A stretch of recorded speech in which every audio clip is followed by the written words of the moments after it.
Hello guys, yun, Happy Trucking Channel. Dito tayo sa gitna ng ulan. May pupuntahan tayong dealer. Pero pakita ko muna sa inyo to. Ito. Yan. Euro 4 oh. Pogi, ang ganda oh. Sa mga naghahanap dyan ng mga Euro 4 6WF1 12-wheeler CRDI, mga available po yan no? Dito yan. So lakad muna tayo.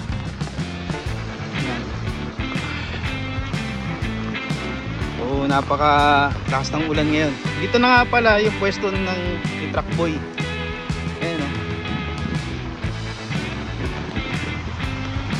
Sir Bobby.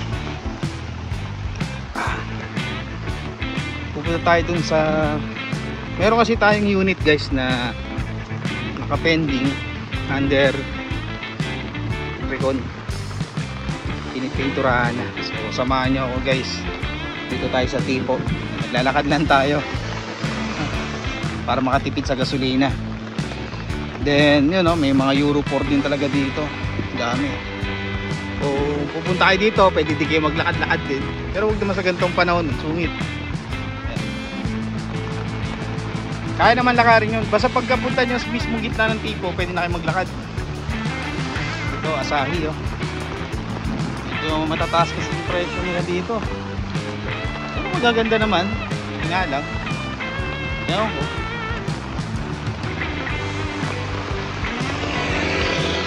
May nabibilit yung mga parts ni Asahi. Ayun ah. Pumunta kayo dyan sa loob.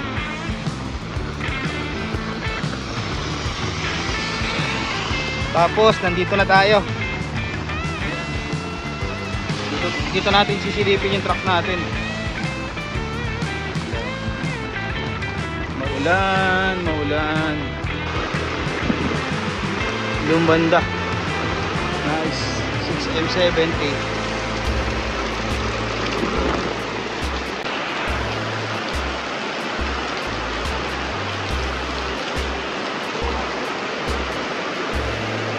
So hello guys, Happy Trucking Channel.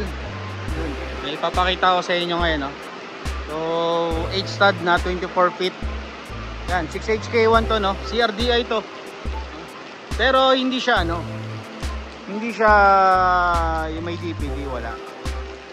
CRDI semi inline. Ito siya. So kaya siya tinawag na CRDI para sa nakakarami, sa mga hindi pa nakakalam.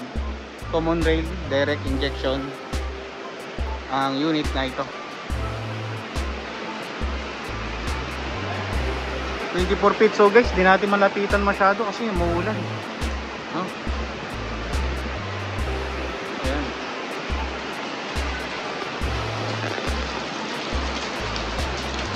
So, ayan, mabilisan lang guys. Pakita pa ako sa inyo. Nga pala, meron dito, inasa Pilangka ko, tawag namin dito special unit. Kasi nga, 6HK1 siya na 10-wheeler na dump truck. So, may mga client tayo before nun yan, no? Shoutout ko lang si Sir Reynaldo. Ayan. Tapos meron din dito yung 6UZ1 dump truck. Ayan, nakita nyo, semi long yan no? Tapos meron ako dito guys na papakita sa inyo dito. Yan, ito nga pala yung 6UZ1 no? 6UZ1 siya na double differential.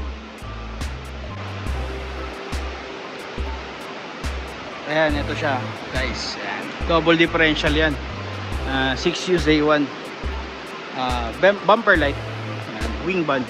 So dito sa part na to, recon na yan guys no? Para kung baga pag may mga on the spot kasi ng mga buyer na malalayong lugar na gusto may uwi agad, ayan, ginagawa ni dealer, pinupuli recon na nila no? Black chassis. Ayan.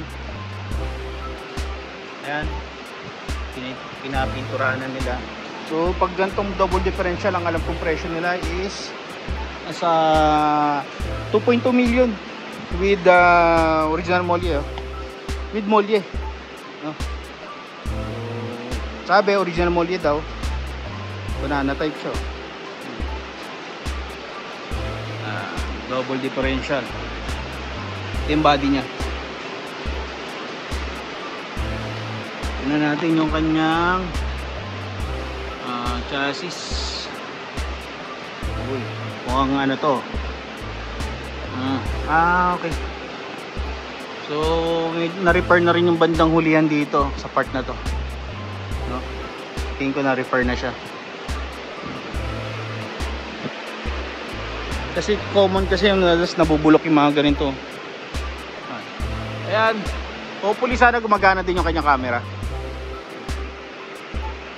Double differential na 6UZ1. Pwede na rin to guys, no? Pero syempre, babantayin nyo dyan yung integrity ng chassis kahit double differential yan. Tapos meron din dito inline. Yan, ito yung mga inline nila. Actually matagal na tong inline na to eh. Hindi ko lang alam kung magkano na nila ibibigay ito. Pag mga ganito katagal kasi guys, medyo pamigay na yan eh. Tapos high cube na siya. Yan, high cube inline. Tapos kagaya ng dati, mayroong mga unit pa rin dito na available, mga bumper light na napakamura lang. Mabibili. So ayun lang guys. Maraming salamat. Happy Trucking Channel everyone.